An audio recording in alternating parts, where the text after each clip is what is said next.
नमस्कार। आज के शानदार सांस्कृतिक सफर में आप सभी का स्वागत है। आज हम क्या करने वाले हैं? आज हम भारत की उस बेमिसाल सांस्कृतिक विरासत में एक गहरी डुबकी लगाने वाले हैं, जो हमारे प्रमुख लोक नृत्यों यानी फोक डांसेस में बसती है।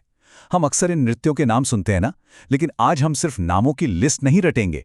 आज हम उन्हें उनके असली भूगोल और संस्कृति से जोड़कर समझेंगे। मेरा वादा है कि इस चर्चा के बाद भारत के लोक नृत्यों की एक ऐसी साफ और सिस्टमैटिक तस्वीर आपके दिमाग में बनेगी जो आपको हमेशा याद रहने वाली है। तो बस अपनी एनर्जी बनाए रखिए, क्योंकि ये सफर बहुत ही कलरफुल और ज्ञानवर्धक होने वाला है।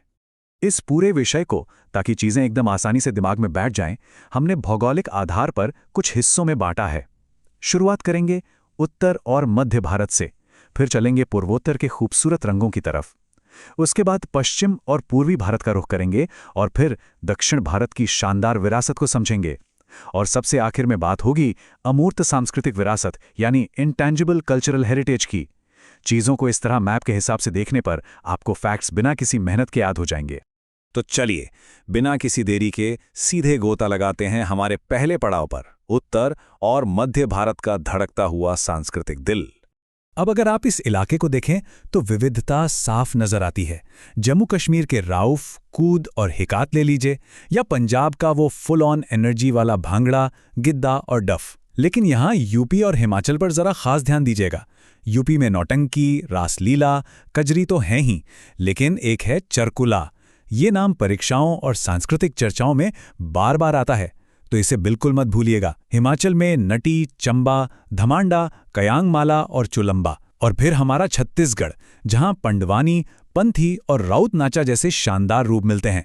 इन्हें इसी तरह क्षेत्र के हिसाब से याद रखना सबसे बेस्ट तरीका है। छत्तीसगढ़ और हिमाचल के बाद चली है तो एक छोटा सा डीप डाइव तो बनता है। देखिए, छत्तीसगढ़ के पंडवानी की बात हो और लेजेंडरी कलाकार तीजन बाई का नाम ना आए, ऐसा तो हो ही नहीं सकता। उन्होंने ही तो अपनी कला से इसे दुनिया भर में पहचान दिलाई है। और उधर हिमाचल में, वहां सिर्फ नटी ही फेमस नहीं है, बल्कि वहां के चंबा रुमाल को बाकायदा जीआई टैग मिला हुआ है। इसका सीधा मतलब है कि इस कला की अपनी एक बहुत ही खास भौगोलिक और सांस्कृतिक अहमियत है। उत्तर और मध्य भारत की शानदार झलक के बाद अब हम रुख करते हैं भारत के सबसे वाइब्रेंट और कलरफुल हिस्से का, पूर्वोत्तर भारत की जनजातियां और उनकी बेमिसाल लय। सच बताऊं तो पूर्वोत्तर भारत की विविधता नेक्स्ट लेवल है। अकेले असम को ही देख लीजिए, वहां सिर्फ एक बिहू नहीं होता, बल्कि इसके 3 अलग अलग टाइप हैं, रोंगाली, कटी वगैरह। इसके साथ ही असम में बगुरुम्बा, भोरताल और झूमर भी बहुत फेमस हैं। मेघालय की तरफ आएं तो वांगला, लाहो और नोंगक्रेम यहाँ के ट्राइबल कल्चर की गहराई दिखाते हैं। और मणिपुर का थांगटा, ये बड़ा दिलचस्प है, क्योंकि ये सिर्फ एक डांस नहीं है, बल्कि एक पूरी मार्शल आर्ट ट्रेडिशन है। इतने सारे नामों को याद रखने के लिए इन्हें स्टेट से जोड़कर देखना बहुत काम आता है। अब मिजोरम के नृत्यों को याद रखने का एक बड़ा ही मजेदार तरीका है मेरे पास। एक छोटी सी ट्रिक है, वाक्य है, रम पीकर बांस से कुटाई। सुनने में थोड़ा फनी लगता है ना, लेकिन ये निमोनिक बहुत कारगर है। रम यानी मिजोरम और बांस से कुटाई सीधा सीधा उनके मशहूर बैम्बू डांस की तरफ इशारा करता है। इस तरह की छोटी छोटी ट्रिक्स इन फैक्ट्स को दिमाग में एकदम सेट कर देती हैं। और हाँ, जैसा मैंने अभी कहा, मिजोरम का कल्चर सच में बहुत यूनिक है।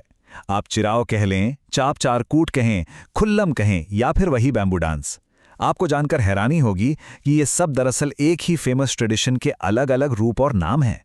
तो इनमें कंफ्यूज बिल्कुल नहीं होना है। इसके अलावा सैरलमकाई और छेलम भी वहीं के बेहद खूबसूरत डांस फॉर्म्स हैं, जो मिजोरम की पहचान को पूरा करते हैं। पूर्वोत्तर में ही थोड़ा और आगे बढ़ें तो चलिए त्रिपुरा पर फोकस करते हैं। यहाँ के मेन डांस हैं होजागिरी और गरिया, लेकिन इसमें एक बड़ा ही इंटरेस्टिंग करंट अफेयर्स का एंगल भी है। होजागिरी डांस को मुख्य रूप से रियांग समुदाय परफॉर्म करता है। अब अगर आप न्यूज़ फॉलो करते हैं तो आपने हाल ही के ब्रू रियांग समझौते के बारे में पक्का सुना होगा। बस इसी कम्युनिटी कनेक्शन की वजह से ये डांस और भी ज्यादा प्रासंगिक और जरूरी हो जाता है। पूर्वोत्तर की इस शानदार और ऊर्जा से भरी यात्रा के बाद अब हम अपने इस सफर को ले चलते हैं पश्चिम और पूर्वी भारत की तरफ। तटीय किनारों से लेकर मैदानी इलाकों तक अपनी एक्साइटमेंट बनाए रखिए, क्योंकि यहाँ बहुत कुछ दिलचस्प है। और ये चीज बड़ी ही खूबसूरती से दिखाती है कि भारत के अलग अलग किनारों पर कैसा गजब का कॉन्ट्रास्ट है। एक तरफ हमारे पश्चिमी तट की हाई एनर्जी है, गोवा के ढकनी, फुगदी और शिगमो, महाराष्ट्र का वो फुल ऑन एनर्जेटिक लावणी और तमाशा, और गुजरात के दुनिया भर में मशहूर डांडिया और गरबा। और वहीं दूसरी तरफ आप पूर्वी भारत में चले जाइए। पश्चिम बंगाल में आपको एक बहुत ही गहरी, रहस्यमयी भक्ति परंपरा मिलेगी जो वहाँ के बाउल और कीर्तन में साफ झलकती है ना कमाल का बैलेंस? यहीं पर अगर हम राजस्थान और झारखंड पर जरा क्लोजअप लें तो राजस्थान में आपको उनका वो शाही और लोक इतिहास घूमर, कालबेलिया, चक्री, गीदड़ और गवरी जैसे नृत्यों में मिल जाएगा। लेकिन एक बहुत ही इंटरेस्टिंग चीज होती है जब राज्य अलग होते हैं, जैसे बिहार और झारखंड। राजनीतिक बॉर्डर तो बन जाते हैं लेकिन संस्कृतियां तो आपस में जुड़ी रहती हैं। इसीलिए विदेशिया और छऊ जैसे डांस आपको झारखंड, बिहार और बंगाल के कुछ हिस्सों में कॉमन मिलेंगे। लेकिन हाँ, अगर कोई पूछे कि सिर्फ और सिर्फ झारखंड की अपनी विशिष्ट पहचान क्या है, तो वो है वहाँ के सरहुल और कर्मा फेस्टिवल्स। पश्चिम और पूर्व की इन अविश्वसनीय परंपराओं के बाद आइए अब भारत के नक्शे में नीचे की तरफ यानी दक्षिण भारत चलते हैं। ये एक ऐसी जगह है जहां लोक कला और शास्त्रीय कलाओं का एक बहुत ही अद्भुत संगम देखने को मिलता है। भले ही दक्षिण के राज्यों में भाषाएं अलग अलग हों, लेकिन उनका सांस्कृतिक जुड़ाव बहुत गहरा है। कर्नाटक में देखिए, यक्षगान है, डोलू कोनिथा, बोलकाट और वीरगासे है। आंध्र प्रदेश में भामाकल्पम, वीरनाट्यम और कुचिपुड़ी का बोलबाला है। केरल की तरफ आएं तो थय्यम, कुडियाट्टम, कथकली और मोहिनी अट्टम। एक पैटर्न नोटिस किया आपने? अट्टम शब्द यहाँ बहुत कॉमन है। और फिर तमिलनाडु में कोलाट्टम, कावड़ी, कुम्मी और सिलाम्बम।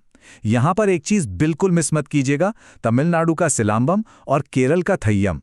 ये दोनों सिर्फ कला नहीं है, इनमें लोक और मार्शल आर्ट का एक बड़ा ही शानदार मिक्स देखने को मिलता है।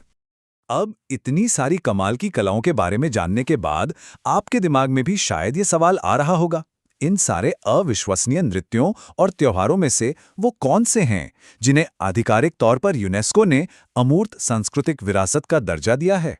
सोचिए जरा। ये वो सवाल है जो हमारी लोकल परंपराओं को सीधा ग्लोबल स्टेज पर ले जाता है। और इसी बड़े सवाल के साथ हम आज की इस चर्चा के सबसे आखिरी और सबसे अहम हिस्से में प्रवेश करते हैं, ग्लोबल रिकॉग्निशन। आखिर इन स्थानीय परंपराओं को बचाने के लिए इस तरह की वैश्विक मान्यता इतनी जरूरी क्यों है? यहां हम भारत के दो बहुत ही विशाल सांस्कृतिक स्तंभों को साथ रखकर देखते हैं। एक तरफ है राजस्थान का कालबेलिया, जिसे एक लोक नृत्य के रूप में यह वैश्विक मान्यता पहले ही मिल चुकी है, और दूसरी तरफ है पश्चिम बंगाल की भव्य दुर्गा पूजा, जिसे हाल ही में इस लिस्ट में जोड़ा गया है।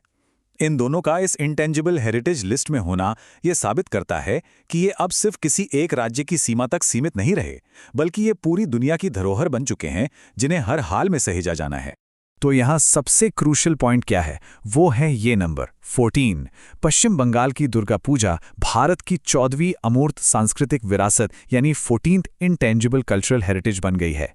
ये कोई साधारण नंबर नहीं है, बल्कि एक बहुत ही महत्वपूर्ण फैक्ट है जो एग्जाम्स में बहुत बार पूछा जाता है, और एक भारतीय होने के नाते हमारे लिए बहुत बड़े गर्व की बात है।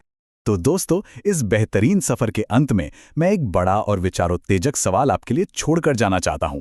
क्या हमारी ये इतनी विविध और रंग-बिरंगी परंपराएं, ये डांस, ये फेस्टिवल्स इस डिजिटल दौर में सच में अपनी जगह बनाए रख पाएंगे, या फिर ये बस इंटरनेट पर या किसी स्क्रीन पर कुछ फैक्ट्स बनकर रह जाएंगे? आज की इस पूरी चर्चा का मकसद ही यही था कि हम अपनी इस अमूल्य धरोहर को सिर्फ याद ना करें, बल्कि उसे महसूस करें। इस चर्चा में हमारे साथ जुड़ने के लिए आपका बहुत बहुत शुक्रिया। मुझे पूरी उम्मीद है कि अब आप इन परंपराओं को कभी असल जिंदगी में जाकर जरूर एक्सपीरियंस करना चाहेंगे। सीखते रहिए और अपनी जड़ों से जुड़े रहिए।